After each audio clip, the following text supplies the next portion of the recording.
Dan could feel the nippy stroke of each drop of mass on his skin as the sky sheds off its layers. It's been 6 hours since his car got stuck in the inconspicuous ditch in the middle of the swampy road. He had barely traveled half of the whole journey before the unfortunate incident.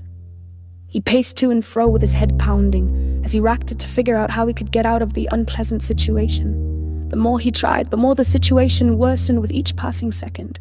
He became so frustrated and restless, he sat on the bumper of his car and bowed his head in despair as he watched each raindrop fall from his hair into his mud-stained palms. The chirping tunes of the crickets seemed to be the only trace of life around. Lavender was indeed a solitude. Then suddenly, he leaped up as an idea crossed his mind. "I need to find out how to get a guest house in this area," Dan said to himself as he quickly reached for his phone in the back pocket of his trousers. Dan had seen the name of the town on the road banner when he drove in some hours ago. He fondled with his phone, trying to locate the road map on it. Then there was a beep and his phone went off. He was infuriated. He gnashed his teeth in anger and banged the car bumper with his clenched fingers. He couldn't believe he had just lost his last opportunity to make things right. Dan had promised his sister Laura to come visiting after she had fully settled down with her husband in their new house, which they bought in Bencaster, a small lively town on the outskirts of the city. Laura got married mid-last year and Dan had planned to make a surprise visit to her. He had set out very early that morning as Bencaster was hundreds of miles away from Veniago, where Dan lived. The trip started very smoothly after Dan ascertained everything was in their perfect places, and he was sure he could embark on his journey. Little did he know he was going to encounter this unforeseen quagmire.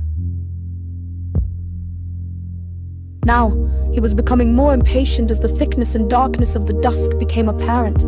He exerted more pressure on the rear wheels of the car, using every object he could lay his hands on. He jacked and suddenly, splash, his car nose-dived into the mud, leaving the car doors trapped. He froze in dismay as the reality of what just happened dawned on him.